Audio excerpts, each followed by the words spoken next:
ابھی ریسنٹلی کوٹلی میں ایک حادثہ ہوا، ایک بچہ جس کے ساتھ جنسی زیادتی کر کے اس پہ تشدد کر کے اس کو مار دیا اور کہیں دریا میں پھینک دیا. اور جہاں ہوا ہے وہ کوئی کالج نہیں ہے اور نہ ہی اسکول ہے، یہ ایک مدرسہ ہے.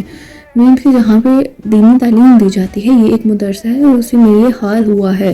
مجھے بھی اسی طرح دھکا لگا تھا جو میں نے سنا تھا. خیرت میں دیکھی کیسے ہو سکتا ہے، مطلب کہ جو جہاں پہ دینی تعلیم دی جائے ان دین کو پڑھا ہوگا لیکن پھر بھی وہاں پہ ایسا کیسے ہو سکتا ہے.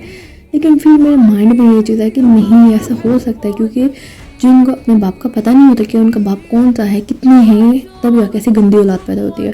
اور جہاں تک رہی بات انصاف کی، تو انصاف اسی میں نہیں ملے گا، کیونکہ آج سے پہلے جتنے بھی کیسز ہوئے ان میں بہت زیادہ ہڑتالیں کی گئی. ہم نے یہ چوک بند کر دی، ہم نے وہ چوک بند کر دی، سب کچھ کیا. لیکن پھر کیا ہوا، کھریٹا میں ایک لڑکی جس کے ساتھ چھوٹی سی بچی تھی جس کے ساتھ زیادتی ہوئی اور اس کو جلا دیا اور پھینک دیا. اس کا باپ تڑپتا رہا انصاف کے لیے، تو میں جاتا رہا، بہت سے ہڑتالیں کی. آج کیا ہوا، کون بول رہا ہے؟ کوئی نہیں بول رہا، سب ختم.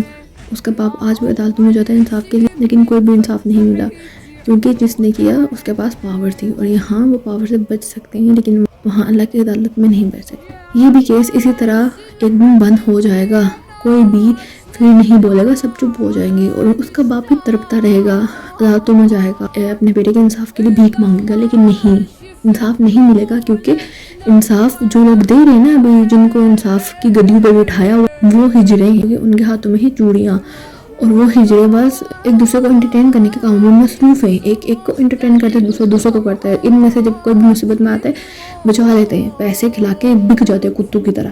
لیکن یہ انصاف نہیں دیں گے کیونکہ یہ ہجڑے ہیں. او مائی گاڈ، مطلب کہ میں ایسا کیسے کہہ سکتی ہوں، ہجڑے بھی اپنے اوپر نا شرمندگی محسوس کر رہے ہوں گے کہ کیا مطلب کہ کون سے گھٹیا لوگوں کو ہمارے ساتھ کمپیئر کر رہی ہو. نہیں، وہ اس سے بھی گزرے. میں بس یہی کہہ سکتی ہوں کہ یہ وہ والے لوگ ہیں جن کو کنفرم نہیں ہے کہ ان کا باپ کون سا ہے، اور نہ ہی ان کو اپنی عزتوں کی اور نہ ہی کسی دوسرے کی عزت کی پرواہ، کیونکہ انہوں نے اپنی ماں بہن سب بیچ دی ہے. اور بس اتنی سی بات کہوں گی، یہاں پہ نہ ملے انصاف نہ ہی صحیح، لیکن اللہ کی عدالت میں انصاف تو دینا پڑے گا. وہاں کسی کا پیسے کی پاور نہیں چلے گا، اور نہ ہی تمہارا پیسہ اور نہ ہی تمہاری پاور وہاں تمہیں سزا سے بچا پائے گی.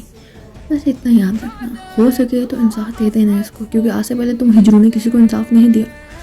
بس انصاف کے نام پہ دھوکے کیے ہیں، ہو سکے تو اس کو انصاف دینا. اگر نہ بھی دیا تو کوئی مسئلہ نہیں ہے، تم ہجروں کو ایسے بھی انصاف کرنا آتا نہیں، چوڑیاں پہنو، اللہ خود انصاف کر لے گا.